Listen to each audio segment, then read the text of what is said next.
मैं फिर से पख्तूनख्वा को एक मुबारक देना चाहता हूं कि लोटे तो सारी जगह से हुए, लेकिन पख्तूनख्वा में सिर्फ एक लोटा निकला।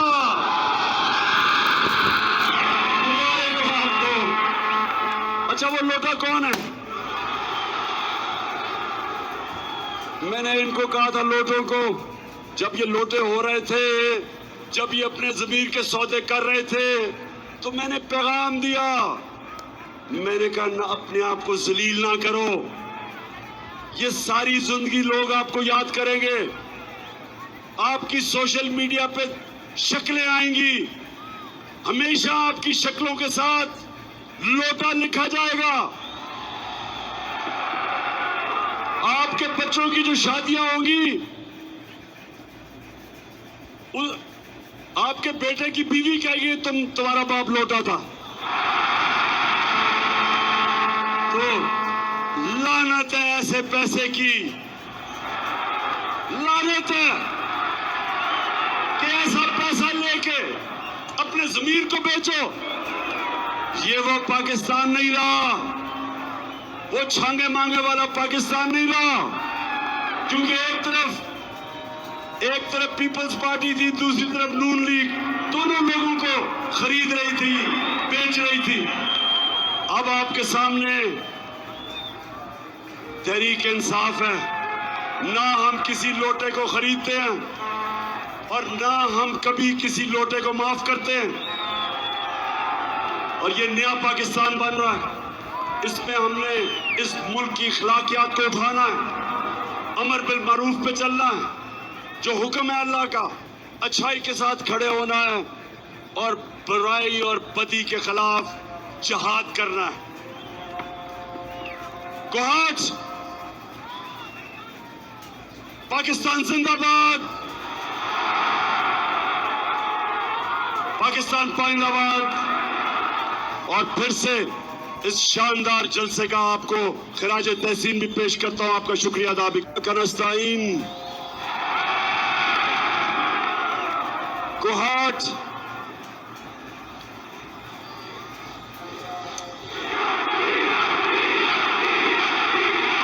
एक अफसोस है कि पूरी तरह लाइटें नहीं, सही माने में जो आपकी तादाद है वो नजर नहीं आ रही। अफसोस है मुझे इस चीज का। अगर ये दिन के वक्त जलसा होता तो मैं समझता हूं कि कोहाट की तारीख का सबसे बड़ा जलसा आज है।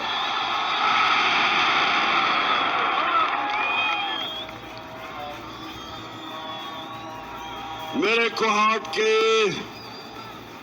बाशऊर नौजवानों जो सब मुझे सामने नजर आ रहे हैं,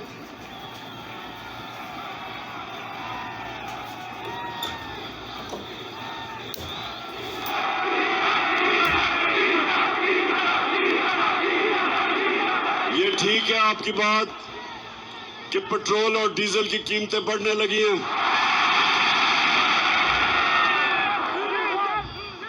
ये इंपोर्टेड हुकूमत खौफजदा है, क्योंकि इनको हुक्म मिला है, जिधर से ये इंपोर्ट हुए हैं उधर से हुक्म मिला है कि पेट्रोल और फजल रहमान की कीमत बढ़ाई जाए, लेकिन डरे हुए हैं। ये इंपोर्टेड हुकूमत इसको इस वक्त इसके ऊपर खौफ तारी किया गया है, और वो खौफ क्या है कि पीछे इनके टाइगर है और आगे समुंदर है, फंस गया। बड़ा शौक था चेरी ब्लॉसम शहबाज शरीफ को वजीर आजम बनने का, इसको बड़ा शौक था वजीर आजम बनने का, क्योंकि इससे पहले बड़ा भाई वजीर आजम था 3 दफा। बड़ी देर की इसने अचकन सलवाई हुई थी और इसने बड़ी मेहनत की। कोहाट के नौजवानों, इसने बड़ी मेहनत की है वजीर आजम बनने के लिए। इसमें खास इसके पास जो फन है वो जूते पॉलिश करने का है। दो किस्म के जूते ये बड़ी अच्छी तरह पॉलिश करता है। एक इसके सामने बूट आ जाए और वो भी फौजी बूट बड़ी अच्छी तरह पॉलिश करता है। और दूसरा, अमेरिकी एम्बेसी से कोई बूट आ जाए वो भी बड़ी अच्छी तरह पॉलिश करता है। तो इसने बूट पॉलिश कर करके आखिर में वहां पहुंचा। तो अब सबसे ज्यादा इसके कौन मजे ले रहा है? वो एक ऐसा आदमी है जिसकी पैसा बीमारी है, जिसका नाम जरदारी है। जरदारी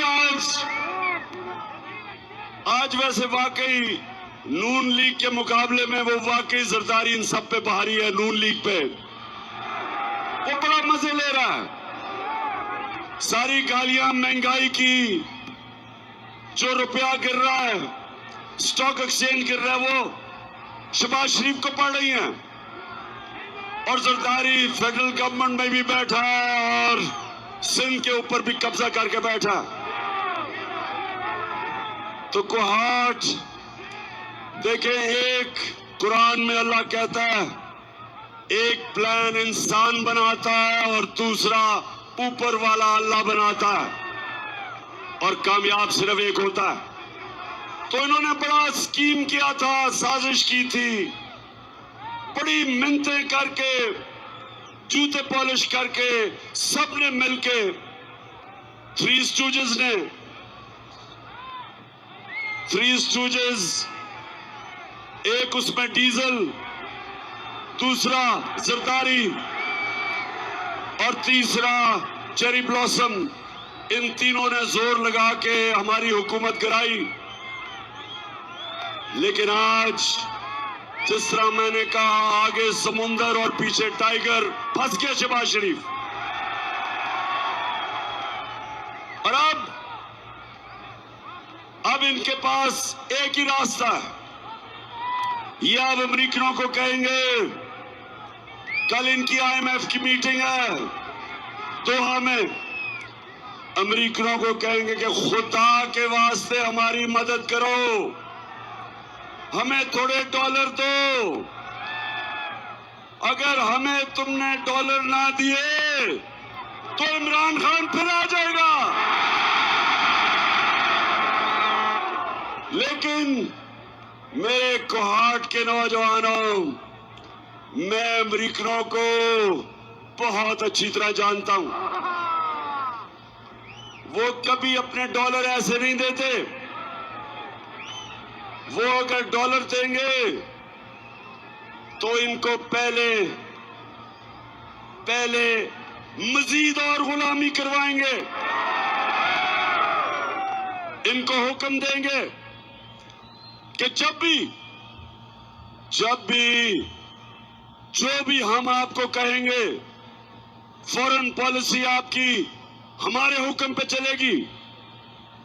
हम अगर आपको हुक्म देंगे, और हुक्म दे चुके हैं, कि रूस से आप तेल पाकिस्तान में नहीं मंगवा सकते, जबकि हमने 30% कम रूस से तेल का मुआहदा कर लिया था। आप सोचे, आपको पेट्रोल भी और फजल रहमान भी 30% कम मिलना था। हमने गंदम का भी फैसला कर लिया था कि रूस से 30% कम गंदम मंगवाएंगे पाकिस्तान में, ताकि अपने लोगों को महंगाई से बचाएं। लेकिन कोहाट के नौजवानों, आते साथ ही इन्होंने वो मुआहदे खत्म किए, क्योंकि हुक्म मिला था इनको। जब गुलामी क्या होती है, एक तो गुलामी थी जो अंग्रेज की गुलामी थी, जिस गुलामी के दौर में ये सारा कबायली इलाका इन्होंने आखिर तक अंग्रेज के खिलाफ जंग लड़ी, आजादी की। दूसरी गुलामी वो होती है कि फतह किए बगैर अपने सारे फैसले करवाने पड़ते हैं हुक्म लेके। सो वो हुक्म जब करेंगे, सुन लो, आगे जैसे जैसे ये उनसे जो अब पैसे मांगेंगे इमरान खान को डरा के उनको कि इमरान खान आ जाएगा, तो वो गुलामी की जंजीरें इनके गले में डालेंगे और इनसे हर अपना काम करवाएंगे। जिस तरह गुवाहाट के लोगों, आप तो सब जानते हैं, जब हमने अमेरिका की जंग में शिरकत की, यहां तो कबायली इलाके से आप करीब हैं, आपको तो पता है कि कितना नुकसान हुआ कबायली इलाके में और आप में, सारा पख्तूनख्वा में। आप सब जानते हैं, हाथ खड़ा कर बताएं, आप जानते हैं क्या हुआ? 35 लाख लोग कबायली इलाके से उन्होंने नकल मकानी की, उनके घर उजड़ गए। जो ज़कात देते थे वो एक ही रात के अंदर ज़कात लेने वाले बन गए। पर्दा था घरों में, पर्दादार ख्वातीन को निकलना पड़ा, नकल मकानी करनी पड़ी। क्यों? क्योंकि उस वक्त के हुक्मरान ने जब धमकी पड़ी अमेरिकनों से तो उसने घुटने टेक दिए और उस जंग में पाकिस्तान को ले गया, जिसमें पाकिस्तान का ना लेना था ना देना था। हमारा क्या, हमारी वो जंग ही नहीं थी, लेकिन धमकी मिली, क्या चीज? ऑर्डर मिला कि अगर आप ना गए तो हम ये कर देंगे आपसे। और तब जनरल मुशर्रफ उनके सामने घुटने टेक गया और 80,000 पाकिस्तानियों ने कुर्बानी दी। सबसे ज्यादा नुकसान कबायली इलाके के लोगों को हुआ। ड्रोन अटैक्स हुए, आपको तो यह इल्म होगा कि किस तरह कबायली इलाके के लोगों के ऊपर जुल्म हुआ। ड्रोन अटैक होता था, जो भी मरता था कहते थे जी दहशतगर्द है। कभी तफ्तीश नहीं हुई क्योंकि हुकूमत मिली हुई थी अमेरिकनों के साथ, उनको इजाजत दी थी कि वो आके हमारे मुल्क में लोगों को कत्ल करें। और ये होती है गुलामी नौजवानों, ये होती है गुलामी जिसके खिलाफ मैं आज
आपके पास आया हूं कि आपने मेरे साथ मिलके हकीकी आजादी की जंग लड़नी है।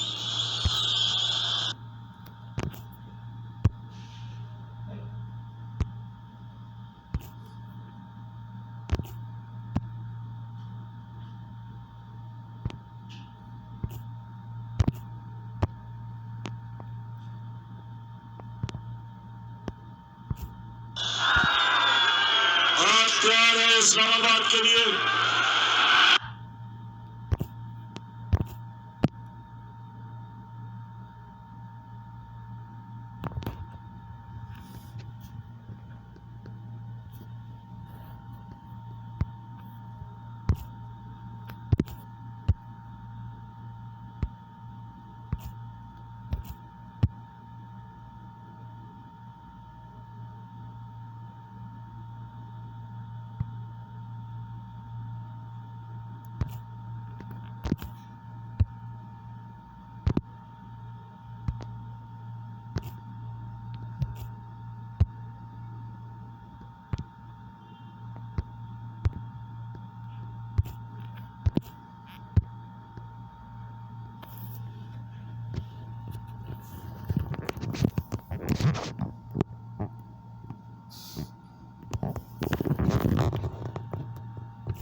मैं तो अभी मोटरवे से आया हूं, माशाल्लाह सड़क भी अच्छी हो गई है, जल्दी पहुंच जाएंगे आप वहां। तैयार हो? ऊपर से अल्लाह ने मौसम भी ठीक कर दिया है। जो लोग कहते थे बहुत गर्मी है, ऊपर वाले ने हमारे लिए, वैसे भी नौजवानों को तो वैसे भी गर्मी नहीं लगती। मैं तो वैसे भी 21 साल गर्मी में खेलता रहा, मुझे तो गर्मी नहीं लगती। और अगर मुझे गर्मी नहीं लगती तो कोहाट के नौजवानों को भी नहीं लगती। सो हमने वो करना है। हमने अपने मुल्क को इन चोरों से जो हमारे ऊपर मुसल्लत किए गए और जिन्होंने मुसल्लत किए, हमने उनको एक पैगाम देना है कि ये एक आजाद मुल्क है। आजाद मुल्क का मतलब,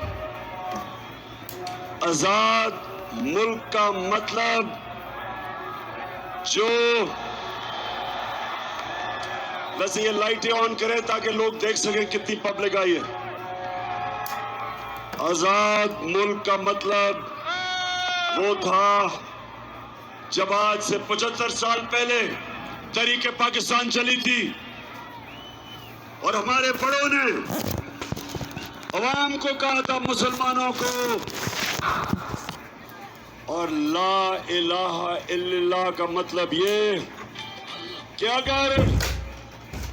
अगर एक मुसलमान किसी के सामने, सिवाय अल्लाह के, किसी के सामने झुकता है, वो शिर्क करता है।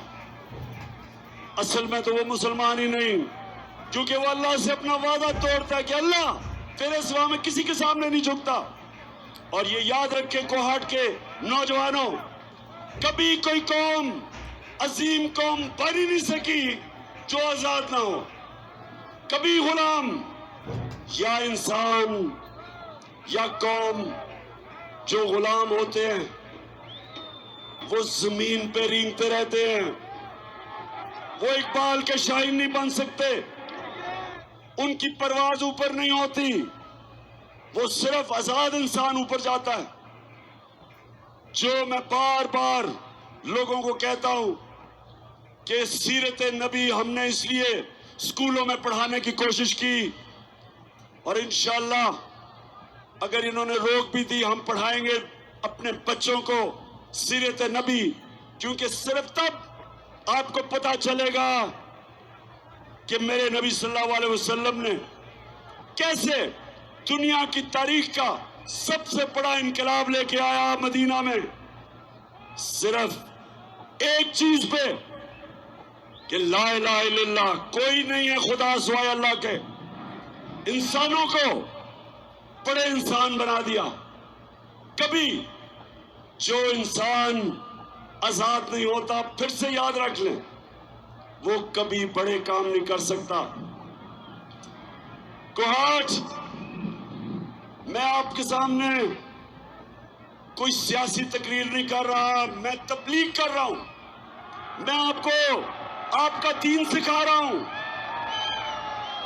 नमाज में जब आप पढ़ते हैं, जब आप नमाज में सिर्फ एक चीज अल्लाह से मांगते हैं, आप क्या मांगते हैं? सिर्फ एक चीज अल्लाह से नमाज में जब 5 वक्त पढ़ते हैं, क्या मांगते हैं? आप एक चीज मांगते हैं कि अल्लाह उनके रास्ते पे लगा जिनको तूने नेमतें बख्शी, उनके रास्ते पे नहीं जो तबाही के रास्ते पे चले गए।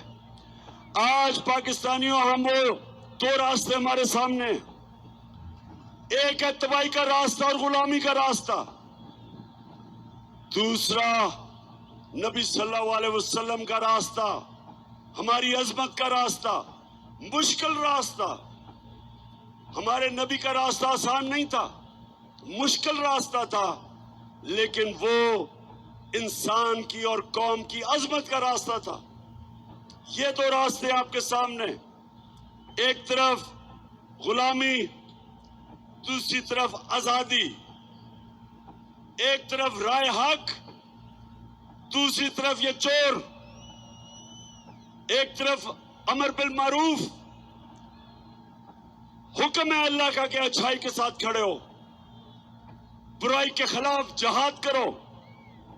एक तरफ आपके सामने वो लोग हैं जो इस मुल्क में कोशिश कर रहे हैं कि यहां का निजाम ठीक हो, अदल और इंसाफ आए, चोरों के खिलाफ कार्रवाई हो, करप्शन के खिलाफ हो।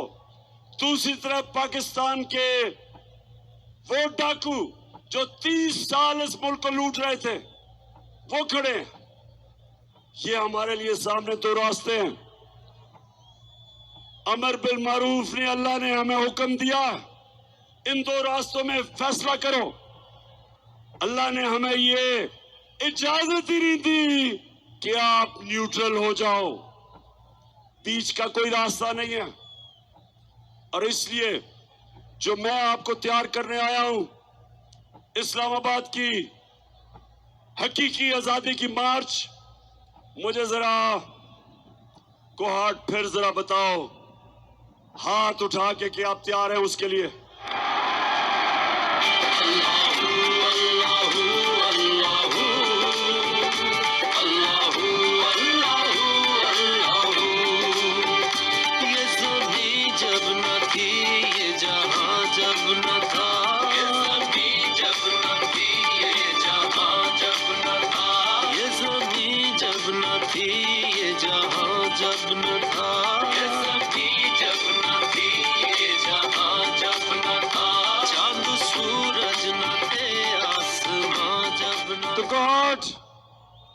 कोहाट, मैं आप भूल ना जाऊं, मैं आज एक बड़ा अजीम इंसान, ख्याल जमान, उसको मैं आज याद करना चाहता हूं। हमारे पार्टी में थे और अल्लाह को प्यारे हो गए, तो मैं आज ख्याल जमान को खास तौर पर और उनकी फैमिली को याद करना चाहता हूं। इन्होंने हमारे साथ जदोजहद की थी। तो कोहाट, आज जो आपके सामने हुकूमत है, चेरी ब्लॉसम की, बूट पॉलिश,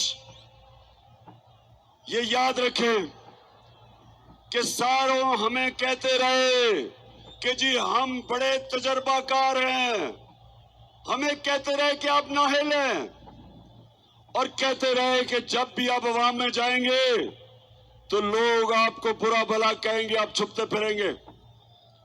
अब अल्लाह का करम ये है कि ये छुपते फिर रहे हैं और ये देखें लोग निकल के हमें इज्जत दे रहे हैं। ये अल्लाह का कमाल है, इज्जत देने वाला है। तो इन्होंने कहा कि तजर्बाकार हैं। किधर गया वो तजर्बा? मुल्क का माइशत का तबाह कर दी इन्होंने। महंगाई हमें कहते थे, और इनके पैसे दिए हुए एंकर और जो मीडिया हाउस इनसे पैसे बना रहे थे, हर रोज हमें याद कराते थे कि बहुत महंगाई हो गई।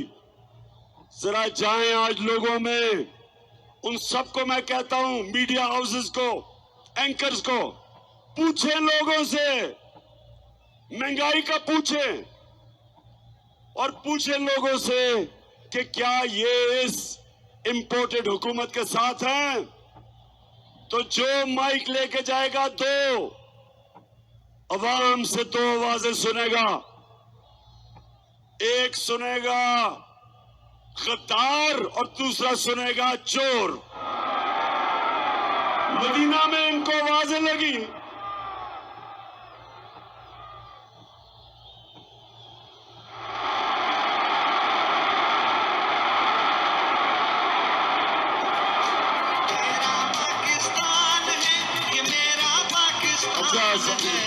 तेरा पाकिस्तान है, अच्छा मैं समझ गया, आप कह रहे हैं 3 आवाजें लगेंगी, एक चोर, एक गद्दार और एक डीजल। अच्छा हमारी कोहाट सुने जरा, बड़ी मुश्किलों से हमारी असेंबली पहली दफा कितने सालों में एक असेंबली डीजल के बगैर चल रही थी,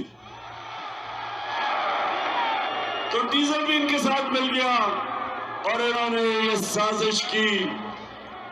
और देखें अब सबने कहा बड़ा शहबाज शरीफ बड़ा तजर्बाकार है, सुबह 7 बजे उठ जाता है और सारी जगह भागा फिरता है। अब किधर शहबाज शरीफ बताओ जरा। हमने आपका जो बैंकरप्ट दिया पाकिस्तान, दिवालिया निकाल के हमें दिया, हमें फख्र है कि हमने हर मुश्किल वक्त से निकाला। हमने उसको कोरोना के दौर में निकाला। कोरोना 100 साल में एक दफा इतनी बड़ी वबा आती है, बुरान आता है। और अगर ये होते तो आज यहां लोग भूखे मर रहे होते, क्योंकि इन्होंने बार बार मुझे कहा 3 महीने कि इमरान खान बंद करो, लॉकडाउन लगाओ, मुल्क को बंद करो। और हर जगह में इनसे और इनका सिंध की हुकूमत से एक ही सवाल पूछता था कि अगर मैं बंद करूंगा, लॉकडाउन लगाऊंगा, तो दिहाड़ीदार का क्या होगा, गरीब आदमी का क्या होगा, वो किधर से खाना लेके आएगा। सारा वक्त मैं इनसे पूछता था, इनको कोई परवाह गरीब आदमी की नहीं थी। बार बार इनकी, अगर आप सोशल मीडिया पे जाएं, इनकी सारों की तकरीरें हैं मेरे खिलाफ कि इमरान खान लॉकडाउन नहीं लगा रहा, इसके ऊपर FIR काटनी चाहिए। और आज ये है, अल्लाह अल हक है, सच का खुदा है। अल्लाह का करम देखे कि दुनिया आज मानती है कि वो मुल्क जो 190 मुल्कों में से जो ऊपर के 4-5 वो मुल्क जिन्होंने सबसे बेहतर कोरोना के अंदर अपने लोगों को बचाया, अपनी मायशत को बचाया, अपने गरीब को बचाया, वो मुल्क 5 मुल्कों में से एक मुल्क पाकिस्तान है। और जब इन्होंने हमारी गवर्नमेंट गिराई, इस मुल्क में सबसे ज्यादा डॉलर आ रहा था। हमारे जो बैरून मुल्क पाकिस्तानी, जो हमारा सबसे बड़ा असासा, उन्होंने 31 अरब डॉलर पाकिस्तान भेजा, रिकॉर्ड, जिसमें कोहार्ट से भी कितने बार काम करते हैं। उन्होंने हमें पैसा भेजा। उन्होंने पाकिस्तान के अंदर सरमायाकारी करने के लिए प्रोग्राम बनाए। हमने सबसे ज्यादा एक्सपोर्ट्स की, हमने इंडस्ट्री उठाई, हमने अपने किसानों को उठाया, किसानों को पैसा दिलवाया। जो शुगर माफिया किसानों को पैसा नहीं देता था, हमने किसानों को पैसा दिलवाया, कीमत दिलवाई, सही पैदावार की कीमत दिलवाई, किसानों के पास पैसा आया, उन्होंने अपनी जमीन पे लगाया। रिकॉर्ड पैदावार पाकिस्तान में 5 बड़े फसलों की हुई। 60% पाकिस्तान में खुशहाली आई। उसके अलावा 50 साल के बाद हमने बड़ी 5 डैमें शुरू की। पाकिस्तान में 50 साल के बाद डैमें बननी शुरू हुई। यहां भी बन रही है मुमन डैम, जो पेशावर को तब्दील कर देगी। सस्ती बिजली, पानी किसानों के लिए। बादशाह डैम, दासू डैम, बड़ी डैम शुरू की, जो 50 साल तक पाकिस्तान में डैमें नहीं बनी। उसके बाद मौसम की तब्दीली रोकने के लिए हमने 10 अरब दरख्त लगाने का प्लान बनाया अपने आने वाले नस्लों के लिए, ताकि आपकी जिंदगी बेहतर हो। पहली दफा पाकिस्तान में हुआ। ये हमने किया। करप्शन रोकी। सड़कों के ऊपर नेशनल NHA, नेशनल हाईवे जो अथॉरिटी, सुने जरा कोहाट के लोगों, आपके पख्तूनख्वा का हमने वजीर लगाया मुराद सईद। 1000 अरब रुपया उसने बचाया। 1000 अरब रुपया। नून लीग के मुकाबले में जो हमारे दौर में सड़कें बनी, वो 2013 में जो उन्होंने कॉन्ट्रैक्ट दिए थे, हमने 2018 और 21 में सस्ती सड़कें बनाई। 1000 अरब रुपया बचाया। रेकोटेक का फैसला करवाया। जिधर पाकिस्तान के ऊपर 20 अरब डॉलर का नुकसान न होना था, हमने अपने मुल्क को अजाब से बचाया, निगोशिएट किया, जिसकी वजह से एक तो हमने इतना बड़ा फाइन बचाया रेकोटेक का, उसके अलावा कोहाट के नौजवानों हमने सबसे बड़ी इन्वेस्टमेंट लेके आए जो इंशाल्लाह पाकिस्तान को खुशहाल करेगी आगे आके। कारके क्या, एक रेंटल पावर में करप्शन हुई, 200 अरब रुपए का पाकिस्तान को फाइन हुआ, मैंने प्रेसिडेंट अर्दोगान से मिलकर वो फाइन खत्म करवाया, 200 अरब रुपया बचाया पाकिस्तान का। आईपीपीज हमें जो इन्होंने कॉन्ट्रैक्ट साइन किए हुए थे, बिजली जो महंगी बिजली थी वो निगोशिएट किया, 700 अरब रुपया बचाया अपने मुल्क के लिए अगले 10 सालों में। और फिर कतर से गैस का कॉन्ट्रैक्ट साइन किया जो इनके मुकाबले में 300 मिलियन डॉलर साल का हमने बचाया। हमने किया इसलिए कि हम पैसे नहीं बना रहे थे, हम करप्शन नहीं कर रहे थे। उस हुकूमत को इन्होंने गिराया और आज भागे फिर रहे हैं दुनिया में। अब जब उनके घुटने दबाएंगे, पैर दबाएंगे, जूत पॉलिश करेंगे जूते कि जी हमें किसी तरह पैसा दे दो। तो इसलिए मैं आज अपने पाकिस्तानियों को कह रहा हूं, आपने सबने तैयारी करनी है।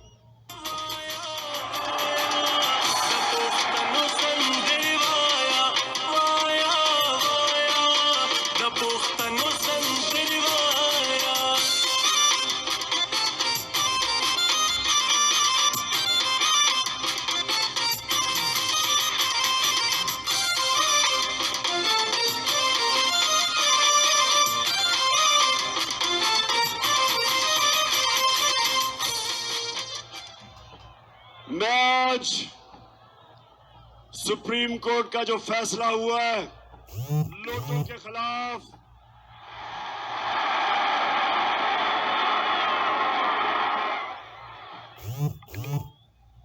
हम सुप्रीम कोर्ट का आपका शुक्रिया अदा करते हैं क्योंकि आपने इस मुल्क की इखलाकियात को जो ये गिरा रहे थे, ये जो सारे डाकू ऊपर बैठे हैं जिन्होंने हमारी इखलाकियात को पूरा खत्म करने की कोशिश की है, सुप्रीम कोर्ट ने आज पाकिस्तान की इखलाकियात को गिरने से बचाया। जो लोग अपनी वोट बेचते हैं, अपने हलकों से, अपने लोगों से गद्दारी करते हैं, आइन से, जमहूरियत से गद्दारी करते हैं, शुक्र है कि आज सुप्रीम कोर्ट ने उनकी वोट को रद्द कर दिया।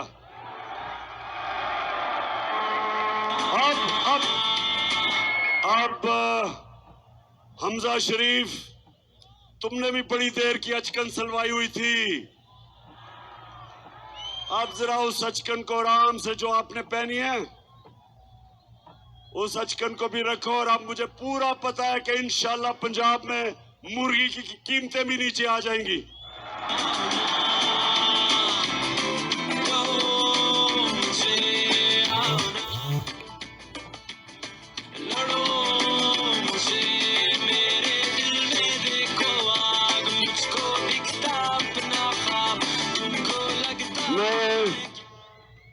मैं सुप्रीम कोर्ट से एक और बड़ी आजिज़ी से रिक्वेस्ट करूंगा कि शरीफ खानदान के केसेस करप्शन के आप सुने, क्योंकि एफआईए को उन्होंने तबाह कर दिया। एक officer doctor Rizwan heart attack से मरा, इसमें भी तफ्तीश होनी चाहिए। और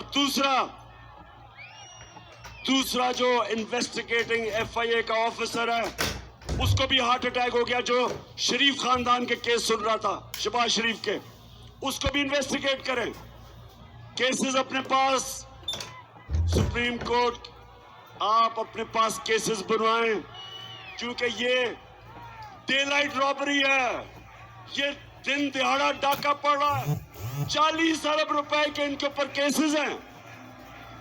कैसे हो सकता है कि वो लोग मुल्क की क़यादत संभाल के और केसेस खत्म करें। पहली दफा ये जब पावर में आया 88 से लेकर दोनों पार्टीज 99 तक इन्होंने करप्शन की। जनरल मुशर्रफ ने इनको एनआरओ दिया, सारे इनके करप्शन के केसेस माफ हो गए। 2008 से 18 तक फिर आए, फिर करप्शन शुरू की। अब वो केसेस इनके ऊपर जो 2008 से 18 तक चोरी की थी वो केसेस हैं। अगर अब भी इनको एनआरओ मिल जाएगा, ये मुल्क के अंदर डाकू राज होगा। कोई नहीं डरेगा डाके मारते हुए, करप्शन करते हुए। आपकी जिम्मेदारी है सुप्रीम कोर्ट के जजेस के इनके केसेस अब आपस अपने पास लें और सुप्रीम कोर्ट इनके केसेस सुने, डे टू डे हेयरिंग करे। ये दुनिया में कभी ऐसा मजाक सुना है कि बाप बेटे दोनों ने उनको सजा होनी थी, एफआईए ने इनको सजा देनी थी। पहले तो केसेस खींचते गए, ये कोई 1 साल पहले इनको सजा हो जानी चाहिए थी, लेकिन हमारा इंसाफ का निजाम नहीं दे सका।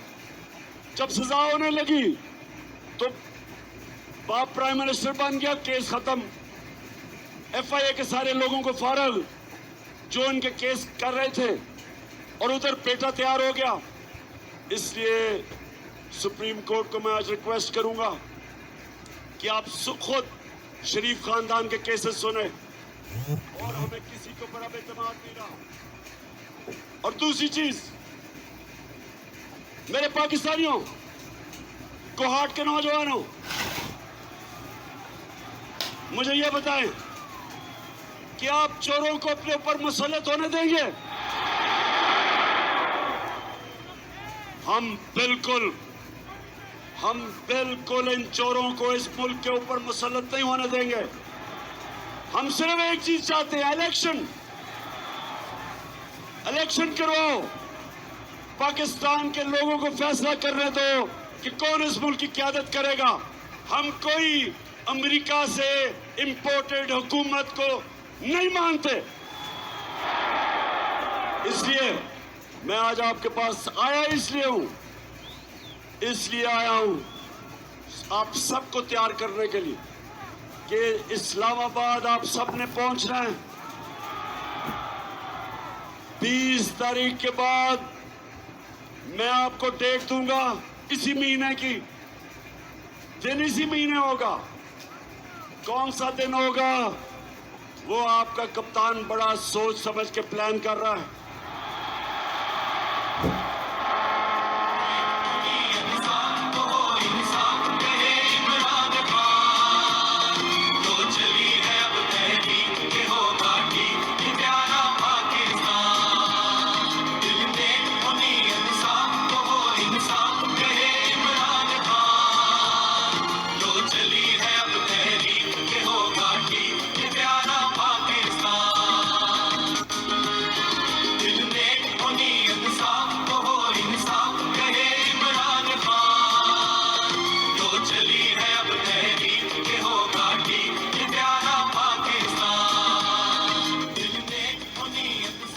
अच्छा,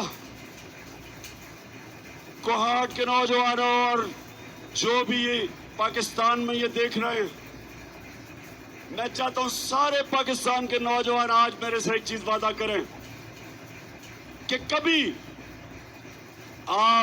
वोट नहीं देंगे किसी उस पार्टी को जिन पार्टीज के लीडरों का पैसा और जायदाद मुल्क से बाहर पड़ी हो। वादा करें मेरे से, क्योंकि नौजवानों, जब मैं प्राइम मिनिस्टर था तो जब भी बाहर से दूसरा मुल्क से कोई वजीर मुझे मिलने आता था या प्राइम मिनिस्टर, तो सबसे पहले मुझे बताया जाता था कि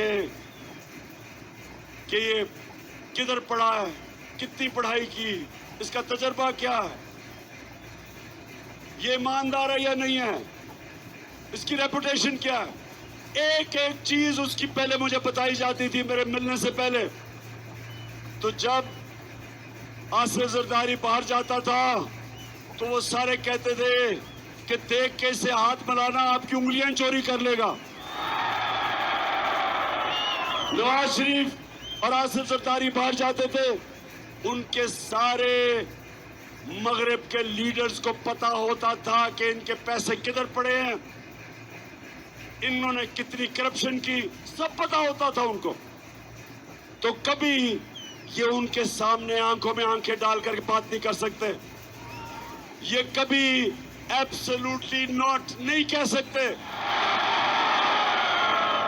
वो जब हुक्म करेंगे कि जनाब हमें अफगानिस्तान के लिए पाकिस्तान में बेसिस चाहिए, ड्रोन अटैक करने के लिए बेसिस चाहिए, ये इनमें कभी जरूरत नहीं होगी ना करने की, क्योंकि ये पैसे के गुलाम है, पैसा बाहर पड़ा है।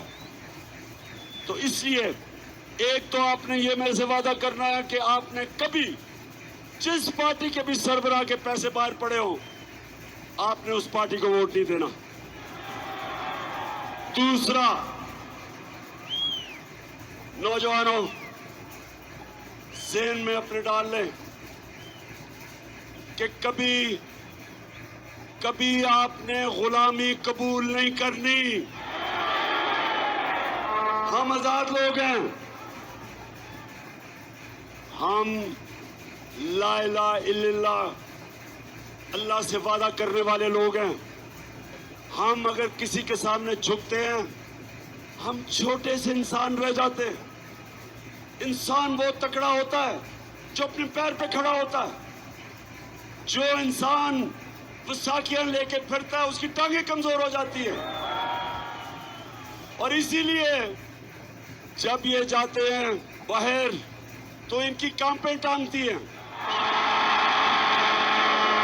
क्योंकि कमजोर लोग हैं।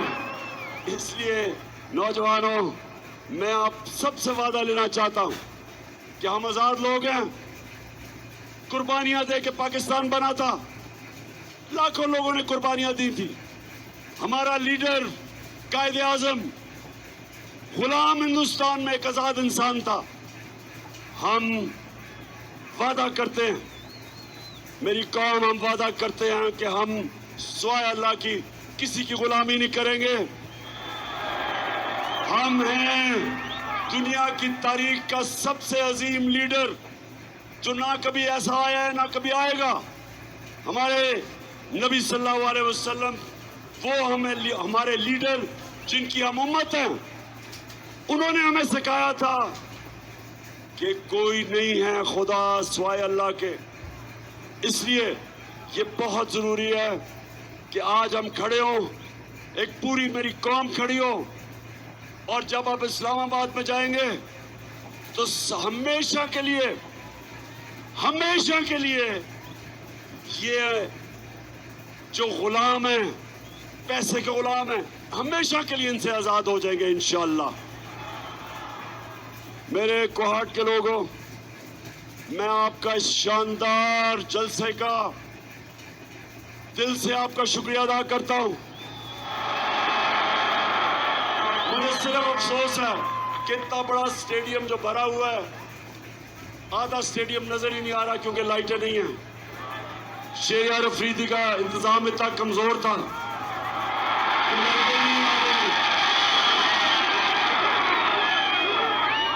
आगे से शेरियार अफरीदी किसी और को इसका इंतजाम देना। और ज़ियाउल हक बंगश आपको भी मुबारक देता हूँ, शेरियार आपको भी, कि आपने आज इतना जबरदस्त जलसा किया, लेकिन आधा अंधेरे में है।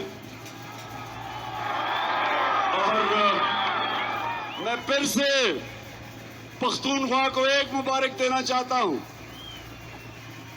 कि लोटे तो सारी जगह से हुए, लेकिन पख्तूनख्वा में सिर्फ एक लोटा निकला।